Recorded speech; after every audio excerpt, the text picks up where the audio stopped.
অরণ্য সপ্তাহ পালন করল পাতিলা চন্দ্র প্রাথমিক বিদ্যালয়ের ছাত্রছাত্রী ও শিক্ষক শিক্ষিকারা। রাজ্য সরকারের শিক্ষা দপ্তরের পক্ষ থেকে যে অরণ্য সপ্তাহ পালন করার কথা জানিয়েছেন, সেই কথা মাথায় রেখে আজ বসিরহাট মহকুমার বসিরহাট 1 নম্বর ব্লকের নিমদারিয়া কোদালিয়া গ্রাম পঞ্চায়েতের পাতিলা চন্দ্র প্রাথমিক বিদ্যালয় থেকে শতাধিকের বেশি ছাত্রছাত্রী নিয়ে অরণ্য সপ্তাহ পালন করলেন এবং একটি মিছিল বার করলেন।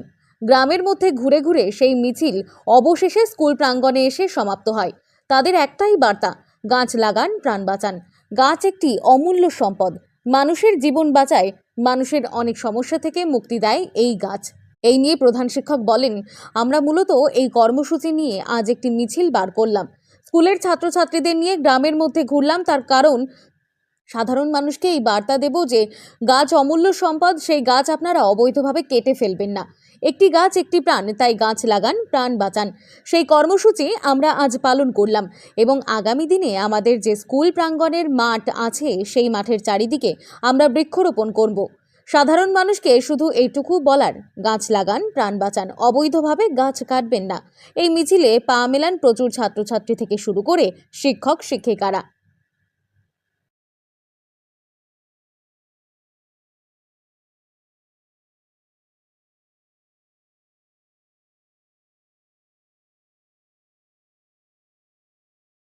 বাচ্চাদের নিয়ে একটা র্যালি দেখা যাচ্ছে, কি উদ্দেশ্য নিয়ে? দেখুন, মূলত আজকে আমরা পাতিলাচন্দ্র প্রাথমিক বিদ্যালয়ের পক্ষ থেকে একটা র্যালি বার করেছি। একটা মিছিল বাচ্চাদের নিয়ে করছে এই কারণেই যে আমাদের শিক্ষা দপ্তর থেকে একটা নির্দেশ দিয়েছে যে 14 জুলাই থেকে 20 জুলাই পর্যন্ত অরণ্য সপ্তাহ পালন করার জন্য। তো সেই বিভিন্ন কর্মসূচির মধ্য দিয়ে আমরা সেই সপ্তাহটা পালন করছি। তার একটা অংশ হিসেবে আজকে র্যালি ছিল। তো বাচ্চারা এই র্যালির মাধ্যমে বাচ্চারা নিজেরা যেমন জেনেছে যে গাছ লাগানোর কি প্রয়োজনীয়তা, আমাদের সুস্থভাবে সমাজে বেঁচে থাকতে গেলে গাছের গুরুত্ব কতখানি, তো সেটা বাচ্চারা যেমন উপলব্ধি করেছে, পাশাপাশি বাচ্চারা সমাজের একটা বৃহত্তর অংশ যারা আজকে আছে সমাজের মধ্যে, তাদের কাছে একটা বার্তা পৌঁছে দিতে চাইছে যে তারাও বুঝুক যে আমাদের সুস্থভাবে বেঁচে থাকতে গেলে গাছ লাগাতে হবে। গাছ লাগালেই আমরা সুন্দর একটা পরিবেশ পাব এবং আমরা আমাদের যে বাসযোগ্য পৃথিবীটা আরও সুন্দর হবে, দূষণমুক্ত হবে। এই বার্তাটা আমরা সমাজের মধ্যে পৌঁছে দেওয়ার জন্য মূলত আজকের এই র্যালিটা।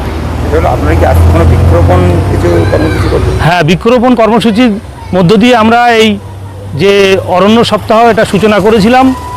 তো আরও বৃহত্তর আকারে আমরা আগামী সোমবার দিন আমাদের স্কুল প্রাঙ্গণে যে জায়গাটুকু আছে সেই জায়গাতে আমরা বৃক্ষরোপণ করব এবং তাতে আমাদের অভিভাবক এবং গ্রামের যারা বিশিষ্ট মানুষ তাদেরকে সঙ্গে নিয়েই আমরা এই বৃক্ষরোপণ কর্মসূচিটা পালন করব।